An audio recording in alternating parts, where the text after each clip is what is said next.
Yes, mureke tubasuhuze mwese aho muherereye, tubifurize amahoro n'umugisha biva ku Mana, kandi ikiganza cyiza cy'Uwiteka Imana kibane namwe. Twebwe twemera Imana kandi Imana turayizera. Imana ni iya mbere mu buzima bwacu. Uyu munsi ntabwo nzanye ikibwiriza, ntabwo nzanye ubuhanuzi, ahubwo nzanye ikiganiro. Navuga ngo ni ikiganiro kidasanzwe.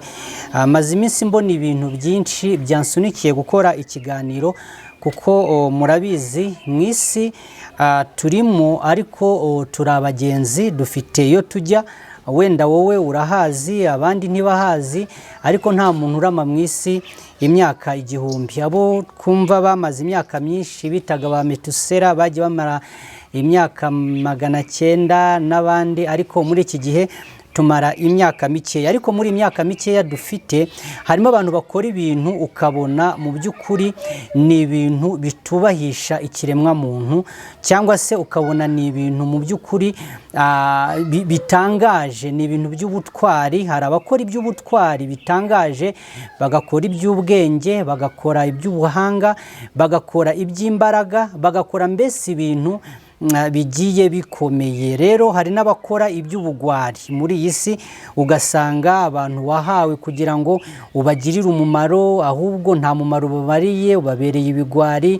Abantu wahawe kugira ngo wenda niba warahawe kugaburira umuryango, ntubugaburiye. Ibintu nk'ibyo ngibyo, rero ibyo byiciro bibiri mu by'ukuri biho. Ariko wakwibaza, wowe nkurikiranye, abagore, yaba abagore cyangwa abagabo, wakwibaza ngo njyewe ubundi kuki ndiho mu gihe cyanjye, mu myaka yanjye, niki namara cyangwa niki namaze? Se sinabaye ikigwari cyangwa sinabaye umuntu w'intwari? Mu by'ukuri hari abantu b'intwari bakandikwa mu bitabo, hari abandi b'intwari mu by'ukuri bakandikwa, amateka akazabavuga. Hari n'ababibigwari mu by'ukuri ugasanga baragawe mu buryo bumwe cyangwa se ubundi. Ntabwo nshaka gutinda rero muri iki kiganiro. Maze iminsi mbona ibintu bitandukanye kuri social media bigenda bigaruka mu by'ukuri ku bantu bagiye batandukanye bagize umumaro mu buryo bumwe cyangwa se ubundi, bituma numva nzakora ikiganiro mu by'ukuri nkagira ibintu mbasobanurira. Hari abakora ibintu rero bimwe ugasanga barabikora babeshya, hari abakora ibindi ukabona barabikora mu by'ukuri ari by'ukuri, ariko ugasanga abandi baravuga ibintu ariko ntibabivuga nk'uko bimeze, mbese barabivuga mu buryo butari bwo. Niyo si turimo, niko biteye. Muri ikiganiro ndaza kugaruka ku nkotanyi cyane, kugira ngo ndaza kubabwira ibintu bitanu mu by'ukuri. Ni nayo mpamvu ngira ngo umuntu wese turi kumwe ahangaha muri iki kiganiro, kugira ngo tubane. Imana nigushoboza ukurikira iki kiganiro kuva gitangiye kugeza kirangiye, uze kumenya ibi bintu bitanu ndi bukubwire. Mu by'ukuri ibi bintu bitanu bidasanzwe inkotanyi zakoze mu by'ukuri, nkurikije uko mbizi. Ibyo ngiye kuvuga nibyo nzi, si ibyo nabwiwe, si nibyo mpatwa kuvuga, ahubwo nibyo nzi nabayemo. Gusa ibi bintu bitanu biraza kuguhumura amaso, cyangwa biraza gutuma usobanukirwa ibintu byinshi utaruzi, cyangwa se warubizi ariko ntabwo babivugaga nk'uko bimeze, cyangwa ntabwo mu by'ukuri babisobanuraga nk'uko bimeze. Rero twebwe kubera ko twemera Imana, ntacyo tujya dukora tutabanje kwiragiza Imana, kuko Imana niyo umurinzi. Bibiliya iravuga ngo mu by'ukuri Imana itarinze umudugudu, abarinzi babera amaso ubusa. Ni ukuvuga Imana iraturinda mu buryo bumwe cyangwa ubundi. Nuko nk'uko tubyizera ko ubuzima bwacu buri mu biganza by'Imana. Niyo mpamvu ntagira ikiganiro mu kanya nababwiye ngo nyuma y'ubu buzima buri wese azagenda, nta nubwo azahantu azajya, gusa ntago tuzabaho imyaka myinshi ukurikije uko bino bihe bimeze. Rero ndaza kubabwira ibintu bitanu mu by'ukuri mutari muzi cyangwa wenda mwari mubizi ariko wenda bitavugwaho mu buryo numva ngo bigeze ku bushake bw'uko numva abantu bose babyumva cyangwa babifata cyangwa babisobanukirwa. Mu by'ukuri reka dusenge Imana nze mbabwire ibintu bitanu mu by'ukuri Inkotanyi zakoze bidasanzwe. Reka dusenge Imana nze mbabwire. Data mu izina rya Yesu turagushimiye kandi tugushimiye ko uri Imana y'imbaraga, uri Imana y'ubutware, uri Imana ivuga bikaba, uri Imana itegeka bigakomera. Turagushimiye kandi tugushimiye ineza yawe. Izina ryawe reka rihabwe icyubahiro. Bana na buri muntu wese ugiye kubana natwe muri kiganiro gihumura abantu amaso, kandi Nyiringabo Imana buri muntu wese utasobanukirwaga n'ibi bintu muhe kubisobanukirwa guhera uyu munsi n'iteka ryose. Nsengeye abari mu Rwanda, nsengeye abari mu mahanga, nsengeye Mwami Yesu Nyiringabo Imana abari ahantu hagiye hatandukanye, ubambika imbaraga kandi ubaha ubwenge bwawe kugira ngo bashobore gusobanukirwa. Bibiliya iravuga ngo abantu bazamenya ukuri, kandi ukuri nako niko kuzaba batura. Reka abantu babaturwe n'ijambo ryawe. Byose tubisabye mu izina rya Kristo Yesu umwami wacu, amen. Imana ibahe umugisha. Ngewe ugiye kubaganiriza muri iki kiganiro ni Pastor Kenny, ndi umushumba kandi mbishimira Imana. Niyo mbona babwiye ngo uyu munsi abantu benshi bamenyereye mu bibwiriza, mbwiriza cyangwa nsengera abantu kuko n'impano zose Imana yampaye, ariko uyu munsi nkaba naje mu kiganiro mu by'ukuri nk'uko nahoze mbabwira, nk'uko mubibona ku tambuneri y'ikiganiro kivuga ngo Inkotanyi zakoze ibintu bidasanzwe mu 1994. Mu by'ukuri ngewe reka bari aho ngaho mu by'ukuri nza kuvuga cyane kuko mbere yaho ntabwo ndi buhavuge cyane, ariko wenda mu biganiro byacu bizaza tuzagenda tuhavuga. Ariko reka mpere aho ngaho. FPR Inkotanyi yatangiye urugamba rwo kubohora igihugu mu 1990, ariko mu 1994 bagize inshingano ikomeye. Niyo mpamvu ngira nkubwire ngo uyu munsi turimo kuvugana, wowe undeba, wowe nkurikiranye, niyo mpamvu nagusabye kugira ngo ukurikirane iki kiganiro, ibi bintu bitanu byumve ubishyire mu mutwe wawe. 1994 nibwo mu by'ukuri habaye amarorerwa, habaye jenoside yakorewe abatutsi muri iki gihugu cyacu cy'u Rwanda. Iki gihugu cy'u Rwanda mu by'ukuri cyarimo ingabo z'amahanga, harimo ingabo za Loni ya jenoside yakorewe abatutsi ariko izo ngabo ntabwo zigeze zihagarika jenoside. Ndakubwira rero ibintu bitanu bikomeye kandi bitangaje mu by'ukuri FPR yakoze. Impamvu yo kubaha kino kiganiro no kubabwira ibi ngibi nuko abantu benshi bagenda bavuga ibintu ariko ugasanga ntago babivuga mu buryo bukomeye cyangwa mu buryo butangaje, cyangwa mbese bakabifata nk'ibintu biri aho ngaho, ariko mu by'ukuri bakoze ibintu bitangaje. Mu by'ukuri bitangaza amahanga, bitangaza abantu. Rimwe na rimwe ngewe yo nibaza kuri bino bintu ntago njya mbishyikira, numva ubwenge bwanjye ntago bishyikira ukurikije mu by'ukuri ubu buryo imimerere bari barimo, ariko nkibaza ishyaka, umuhate, ubutware n'ibindi. Icyambere rero bakoze mu by'ukuri ni uguhagarika jenoside yakorewe abatutsi. Izi ngabo za RPF Inkotanyi mu by'ukuri ndagira ngo mbabwire ko zakoze iki kintu. Mwebwe mushobora kubyumva uko nguko mukumva ngo ni ibintu bisanzwe, ariko kuri njyewe ni ibintu bidasanzwe. Mu by'ukuri ndagira nkubwire wowe unkurikiranye, uzumva abantu bamwe njya mbabona ku biganiro ngo natwe ngo turashaka ngo indabyo, ngo turashaka indabyo zacu, ngo hari abantu ngo twarokoye. Ariko reka mbabwire uzatandukanye guhisha umuntu no kurokora umuntu. Kurokora umuntu ni ikintu kiba gikomeye cyane, kuko ushobora guhisha umuntu ariko udafite ubushobozi bwo kumurokora, ku buryo n'ubundi urimo kumuhigaza akamukura n'iwawe. Ariko icyo FPR, icyo Inkotanyi zakoze, zaraje zirokora abantu mu by'ukuri zirokora abatutsi bahigwaga, bicwaga. Mu by'ukuri icyo ni ikintu cy'ubutwari gikomeye. Umuntu wese unkurikiranye ushatse kino kintu wagiha agaciro mu buryo bukomeye. Ikintu cya mbere mbere rero bakoze gikomeye, ari nayo mpamvu ngiye jenoside iba nari umwana muto cyane utaruzi ibintu byinshi, ariko uko nagiye nkura nagendaga nkurikirana nsoma ibitabo, kandi iyi jenoside yakorewe abatutsi ngewe yangizeho ingaruka zirenze imwe, zirenze ebyiri, zirenze eshatu, zirenze enye. Ariko turashimira mu by'ukuri ubutwari, ubuhanga mu by'ukuri bwa inkotanyi, uburyo Imana yazikoresheje bagashobora guhagarika iyi jenoside, nubwo yatwaye abarenga miliyoni, abagera kuri miliyoni y'abatutsi. Ariko icyo bakoze buri muntu wese wakabaye mu by'ukuri ukibubahira, ntukinire mu mateka. Njya mbibona n'impamvu y'ikiganiro, maze iminsi mbona ibintu nkumva biri kunshotora ukuntu, biri kumbabaza ukuntu, biri kundya ahantu reka nkubwize ukuri, nta buzima na bumwe ushobora kubaho ngo wumve unezerewe mu gihe hari umuntu uguhiga, mu gihe hari umuntu ugutoteza, mu gihe hari umuntu, ntabwo. Ariko turashimira Imana mu by'ukuri ko Imana yakoresheje inkotanyi zigashobora guhagarika jenoside 1994. Icya kabiri, nababwiye ko mbabwira ibintu bitanu nkanjye mu by'ukuri mp'agaciro gakomeye cyane kakozwe n'inkotanyi.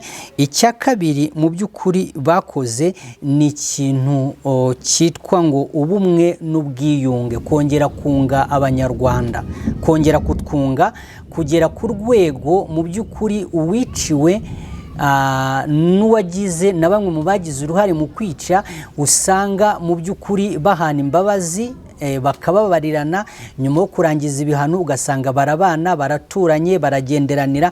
Mu by'ukuri kongera kunga abantu, mu by'ukuri ubumwe n'ubwiyunge ni ibintu bidasanzwe. Wowe ushobora kubyumva nk'ibintu bisanzwe, reka ngohereze urugero. Wowe uzarebe byonyine nugirana n'umuntu ikibazo, yagututse, yakwibye, kugira ngo byonyine mwiyunge mubabarirane, reba hari n'igihe bidakunda. Ariko noneho kugira ngo abantu dushobore kugera ku rwego abantu bongera mu by'ukuri kubumwe, hakabaho icyo bita ndi umunyarwanda, hakavaho iki ngiki, abantu bakongera kuba umwe, mu by'ukuri ni ikintu gikomeye mu by'ukuri cyakozwe mu by'ukuri n'inkotanyi, kandi mu by'ukuri ni ibintu dushima, ni ibintu dushimira Imana, ni ibintu bakoze tugomba kububahira, tugomba kubahera mu by'ukuri agaciro kabo. Ni nayo mpamvu ngira ngo nsaba ahangaha buri muntu wese, mu by'ukuri wenda ibintu bimwe bishobora kudakora nk'uko ubishaka, nk'uko byumva, ariko ikigenzi kiba kigomba kubaho ni ukwemera ibyabaye, ibyakozwe, tukabiha agaciro mu by'ukuri kugira ngo bishobore kuba byagera ku ntego zabyo. Icya kabiri rero bakoze ni ukunga abanyarwanda, bakongera kwiyumvananamo, bakongera gusangira. Icyizere mu by'ukuri ntabwo cyari gihari. Icyo ngicyo ni icya kabiri. Icya gatatu cyakozwe ngewe mp'agaciro ni ugucyura impunzi. Iyo tuvuga gucyura impunzi, abantu babaye impunzi mu by'ukuri murabizi bo mu Rwanda, mu by'ukuri waba impunzi ku giti cyawe kuko ubishaka, cyangwa kubera ko ari byo uhisemo, ariko ntabwo waba impunzi kubera ko igihugu cyahisemo kukugira impunzi. Ababaye impunzi murabizi, kuba hanze, kuba mu buhungiro ni ibintu bibabaza, nta gaciro uba ufite. Amategeko amwe n'amwe abarengera abenegihugu we ntakurengere. Rero ubu ngubu niba abanyarwanda baracyuwe, abari mu mahanga bagacyurwa, ni ikintu cyo gushimira. Ubu ngubu tuvugana hari ibihugu byinshi bigiye bifite impunzi mu bindi bihugu, abaturage badashobora no gutaha iwabo, bakumva ngo bagiye no gutaha bene ibyo bihugu bakavuga ngo huya, cyangwa ntibabishake, ntibagire guta. Ariko usanga twebwe igihugu kirirwa kinginga abantu, abari mu mashyamba batahe, abari iyo ngiyo batahe, rimwe na rimwe bagafatana bije bakohereza abantu kujya kwigisha abantu kugira ngo batahe. Kandi koko mu by'ukuri kuko nta kibi nko kugwa ishyanga, nko kugwa mu mahanga. Rero gucyura impunzi ni ikintu cy'ubutwari cyakozwe mu by'ukuri buri muntu wese akwiye kuzirikana, akwiye kubahwa, akwiye guha agaciro, mbese akwiye kumva ko ari ikintu kidasanzwe cyakozwe n'ubu buyobozi bwacu. Imana ibahereze umugisha. Icyo ngicyo nari maze kubabwira ni icya gatatu. Icya kane cyakozwe ni ukubaka igihugu. Mu by'ukuri ntabwo igihugu cyabaye muri biriya bihe cyaciyemo nk'ibyo twaciyemo, mu by'ukuri ukareba naho kiri ubu ngubu. Mu by'ukuri uvuze ko igihugu kitubatswe waba urimo kwijijisha. Njya mbona abantu bamwe ku mashusho media n'ahandi bavuga ibyo bashaka, ariko ukavuga utaba abantu niba batumva, ntibanareba imirimo y'Imana, ntibareba gukora kw'Imana, ntibareba ko Imana yakoresheje inkotanyi zigashobora kongera kubaka igihugu. Rero igihugu muribona cyarubatswe mu mpande zitandukanye, yaba mu bukungu, yaba mu bikorwa remezo, yaba mu bintu bigiye bitandukanye. Iki ni ikintu kiba kigomba gushimwa, kandi buri muntu wese akaba yagishima, mu by'ukuri akagiha gaciro. Igihugu cyari cyarasenyutse mu mpande zose, uburozi bwongeye kwiyubaka, ibintu byinshi byarubatswe, namwe murabibona iyo mugenda, imihanda myiza, abantu imitekerereze mizima, isuku ku bantu, mbese igihugu cyongeye kwiyubaka. Turabibakesha kandi turabibashimira. Imana ibahereze umugisha. Ikindi nababwira ubwo ni icya gatanu, niyo mpamvu nasabye abantu kugira ngo dushobore kuba twabana muri kiganiro kitari butinde rwose, ntago kiri butware umwanya munini. Nababwiye ko impamvu ndaza kugaruka ku cya gatanu mu kanya, impamvu nahisemo kubabwira ibi bintu nuko mu by'ukuri hari ibintu ubona umuntu akavuga ibintu mu by'ukuri ukumva biragutangaje, ukavuga uti uyu muntu aba mu gihugu, uyu muntu azi aho igihugu cyavuye, uyu muntu azi aho igihugu kijya, uyu muntu arashaka ko mbese ukumva biguteye mu by'ukuri confusion, ukumva biguteye kwibaza. Niyo mpamvu nabateguriye ibi bintu bitanu kugira ngo mbabwire ngo kuri njyewe numva ari ibintu bidasanzwe. Ubu ni ikintu kidasanzwe, ni ikintu gikorwa mu by'ukuri mu buryo butandukanye n'uburyo umuntu yatekerezaga, cyangwa wumvaga ngo ni ikintu kitashobokaga mu by'ukuri.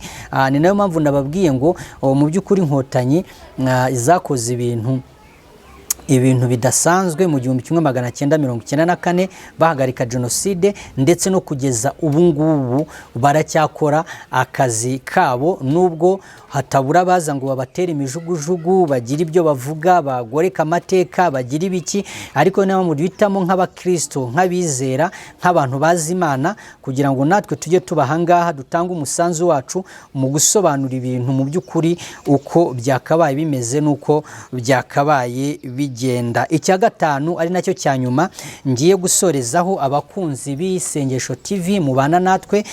Icya gatanu nuko abanyarwanda bongeye kugira cyangwa guhabwa icyizere cy'ubuzima, icyizere cyo kubaho. Ubu munyarwanda ahantu ari ntabwo bafite, arabizi ko agomba kubaho, arabizi ko kubaho ni uburenganzira bwe. Nta muntu ugomba kumuvutsa uburenganzira bwe bwo kubaho, ashingiye ku karere, ashingiye ku mashuri, ashingiye ku bwoko, ashingiye ku kintu icyo ari cyo cyose. Umunyarwanda yongeye kugira icyizere cyo kubaho. Ubu ngubu abanyarwanda bafite icyizere cyo kubaho.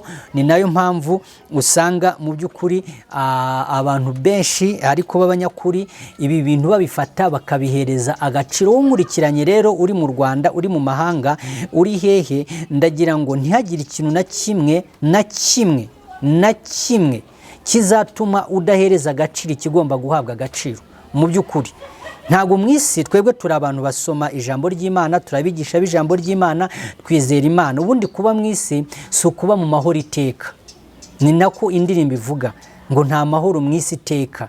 Ariko ibyo ngibyo kuba mu isi nta mahoro iteka ntibivuze ngo tugomba kwibagirwa mu by'ukuri ibyiza byakozwe n'inshuti zacu, n'abavandimwe bacu, n'abaturanyi bacu, na papa wawe na mama washobora kugukorera ibyiza. Ibyo bintu byiza rero mujye mubishima. Ni naho umuntu avuze ngo ahangaha ku giti cyanjye mu by'ukuri inkotanyi zakoze ibintu byinshi na n'ubu bakibikora.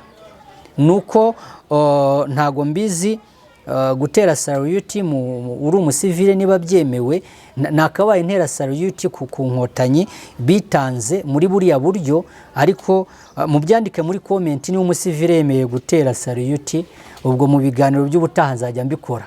Ariko ibi bintu bitanu nayo bateguriye kugira ngo mubizirikane, kugira ngo mubimenye, ubyandika ahantu. Ni ibintu by'ubutwari, ni ibintu bidasanzwe, ntubifate nk'ibintu bisanzwe my friend. Nababwiye ngo bahagarika genocide yakorewe abatutsi 1994 mu Rwanda. Ahangaha hari ingabo z'amahanga, buriye indege baragenda bata abantu, basiga abantu bari mu kwicwa, ariko bo barahagarara baravuga batereka tuza. None ikintu impamvu nababwiye ngo harigiye kubishyikira, mu by'ukuri numva barakoze ibintu bidasanzwe muri bo. Uyu usomye amateka yabo usanga iyo bari abana bari hanze, bari bakiri benshi n'abatoya, ugasanga iyo passion, iryo shyaka, bamwe bari bafite n'akazi bakemera bakakareka, bandi bagasiga ababyeyi babo, bandi bakagira ibiki. Kukiri shyaka abantu b'iyi minsi badafite ishyaka ryo kurwanirira ubumwe bwacu bw'abanyarwanda. Tugomba kugirira ishyaka, rigomba kuba iryacu, rigomba kuba iryawe, rigomba kuba iryanjye. Ibi bintu bitanu rero ujye ubibubahira. Kuba barahagaritse genocide ni ikintu cya mbere nababwiye. Kuba barashoboye gucyura impunzi zigataha zikava mu mahanga iyo bari ababyeyi bari bapfiriye mu mahanga, batotezwaga mu mahanga, bagashobora gutaha. Icyo ni ikintu wakabaye ushima, ni ikintu wakabaye unezererwa, ni ikintu wakabaye uvuga ngo iki kintu baragikoze, turakibubahira, turakibashimira, ntago tubavuga nabi, ukakibashimira. Icyo kintu ni ikintu gikomeye, kuba barashoboye gucyura impunzi zigataha zikava mu mahanga aho bari baratataniye kubera politike. Rero icyo kintu ukibashimira. Aba bantu kandi bagomba gushimirwa kuba borongeye gutanga icyizere cy'ubuzima mu banyarwanda, bagatanga icyizere cy'ubuzima, umuntu akumva ko ariho kandi agomba kubaho. Abantu kandi bagomba gushimirwa ko mu by'ukuri bongeye kubaka igihugu. Ubu turi mu gihugu cyubatse, turi mu gihugu kiri kwiyubaka mu buryo bukomeye. Abantu bose baratangara, barumirwa. Ibi bintu rero nayo bateguriye kugira ngo tubitekerezeho abakunzi b'Isengesho TV, kuko Bibiliya iravuga ngo nidusengera igihugu cyacu, nituba mu gihugu cyacu, Imana izaduha umugisha. Ntabwo Imana yaguhera umugisha ahantu mu nyanja, mu gihugu. Niyo mpamvu tugomba gusengera igihugu, tugomba kugisengera, tugomba gusengera bene igihugu, tugomba gusengera abayoboye igihugu, tugomba gusengera abatanga umurongo w'igihugu. Ibyo bintu tuba tugomba kubikora kugira ngo izina ry'Uwiteka rihabwe icyubahiro. Niyo mpamvu rero nababwiye ngo inkotanyi zakoze ibintu bidasanzwe, mu by'ukuri bikomeye, guhera 1994 naho nahereye. Ariko wenda mu biganiro byacu by'ubutaha tuzavugamo n'ibindi bigiye bitandukanye. Imana ibahe umugisha. Ntago twasoza rero tudasenze, kandi tubabwiye ngo tubashimira uburyo mubana natwe mu biganiro byacu bigiye bitandukanye. Ijambo ry'Imana tubagezaho ahangaha, ubuhamya tubagezaho ahangaha, inyigisho tubagezaho ahangaha, n'ibindi bigiye bitandukanye. Imana ibahereza umugisha. Munyemerere tubasengere. Ku biganiro byacu haba hariho nimero zacu, ushatse kuduvugisha, kuduha igitekerezo, kuduha inyunganizi, ushaka ko dusengana nawe mu buryo bugiye butandukanye, ibiganiro byacu biba biri aho ngaho, wagitubwira tugasengana. Imana ibahereza umugisha. Data mu izina rya Yesu turagushimiye, tugushimiye neza n'urukundo, fasha buri muntu wese, kandi turagushimiye mwa Imana ko wakoresheje inkotanyi zigashobora kubohora igihugu, zigahagarika genocide, zikubacyura impunzi. Mwami Imana zikubaka igihugu, abantu bakaba bafite icyizere cy'ubuzima. Izina ryawe rihabwe icyubahiro. Byose tubisabye mu izina rya Kristo Yesu umwami wacu, amen. Imana ibahereza umugisha, kandi Imana ibakomereza ubuntu bwayo. Amen, amen, amen.